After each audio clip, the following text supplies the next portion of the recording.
Hello, welcome to the Black Salt Mirror. I will be doing a tarot reading for you today and possibly some oracles for whatever energies are coming in for you today. Let me move so that I'm slightly more centered here. We're using the original Rider-Waite today,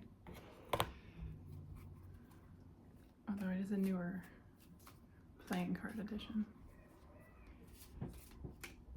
The imagery in the original tarot deck is designed to tell you the story of the card's meaning so that you don't necessarily have to have them memorized. And some of the newer decks are a little harder than that. We've got the Knight of Swords, the Joker in this deck. I like that. The Six of Cups, a gift, and the Fool in reverse. There's something coming in very quickly for your benefit, a gift from God, they said, from Spirit, if you're not religious.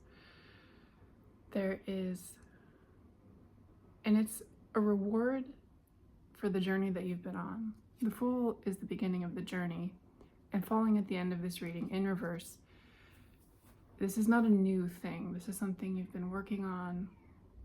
It makes it feel to me like this is more of an intellectual gift.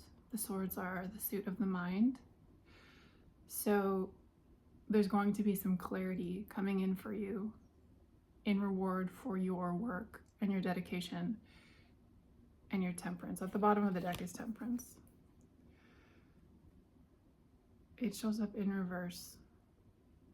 You've been doing a lot of hard work and you've been trying to find your way. You can see behind the angel is the mountain with a light on it that flows down to the water that she's straddling here, in and out of motion, 1 foot on land, 1 foot in the ethereal. You've been trying very hard to balance the two, your spirituality, maybe that's why God came up, but also your real life. And you've been trying to figure out how they fit together, how what you're experiencing metaphysically is reflective of your physical experience. And they're going to be giving you some clarity on that. That's what they're telling me here. Let's see if we can get something a little bit more specific here. All right, so this one's sticking out. The Empress in reverse and Death in reverse. Okay.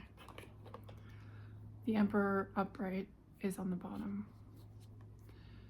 There's the Empress and Death. So you've been sitting in a cycle for a very long time and nothing new has come or gone. And you're feeling like there's nothing coming of it. The Empress is the birth of something new. It's fruitfulness. It's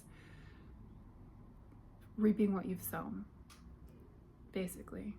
And Death is the new.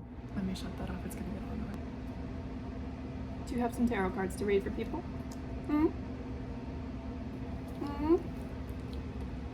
Can I sit back down?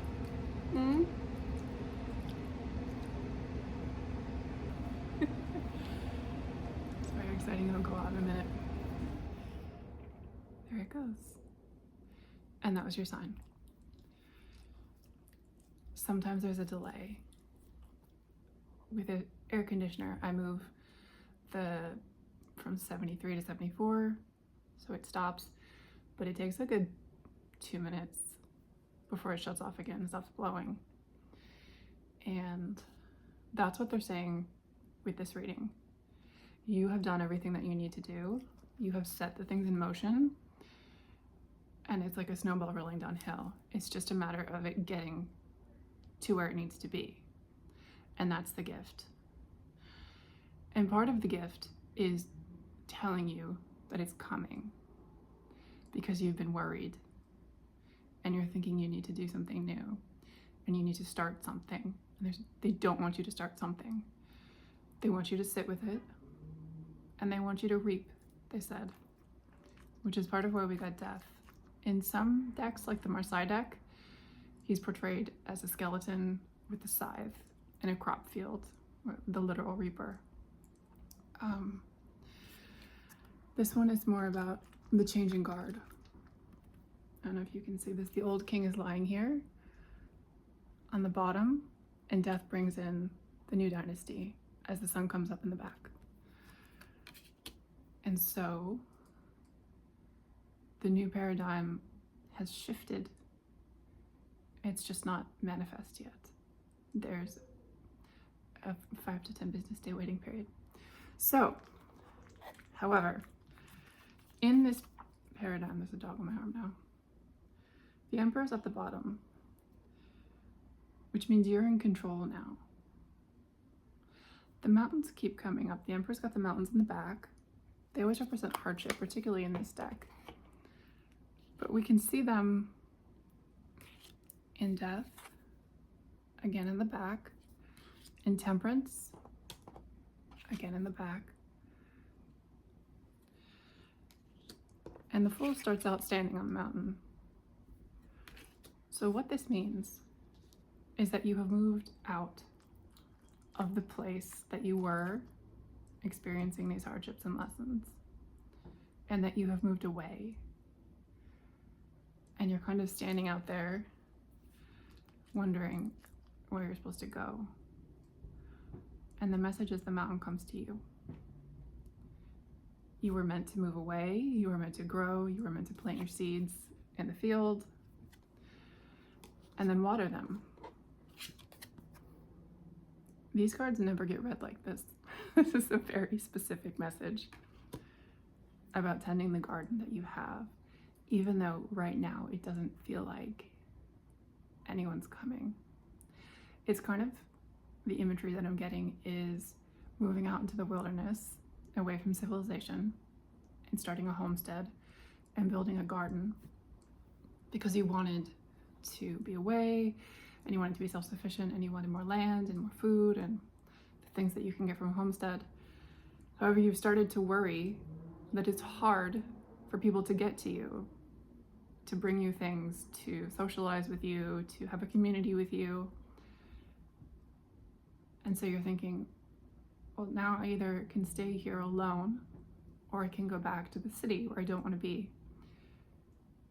Because you had initially hoped that people would come with you. And they're saying people are going to come with you. You're going to get your community. It's just a matter that they have to plan to leave as well. Very practical things. Getting their finances in order, getting their travel in order, setting out. They can't just show up on the land. So they're going to have to figure out what they're going to do when they get there. They're saying there's a lot of logistics. And for many people, it's the commitment. Once the trickle starts happening, more people will be comfortable doing it because they see other people doing it. The hardest thing to do is to be the one that does it first. Because everyone's watching you to see how it goes and to wonder if you're crazy. And they note that you stand out having done this and that other people are watching you and they don't want those eyes on them. They just want to be part of the crowd. So your gift was that you were comfortable and malicious enough is the word that I'm getting. Ambitious is a better word, but malicious enough to go out on your own and willing to be seen as the person that everyone's watching trying this new thing. And it could be homesteading, it could be something within your job, it could be starting a new business, it could be anything where you're out in front of everyone trying something new and they're all watching you to see if it works, if they want to do it too. So as that applies to your situation, take that. So that seems to be the message, and the clarity that's coming to you is you're soon going to see that it's working out and that it paid off and that other people now believe in you and what you did, and they're going to start doing it too. And all you got to do is sit tight and wait for them to make up their mind and to get their affairs in order to move along with you. And then your community will come to you. So I wish you the best of luck. I love you, and I'll see you very soon.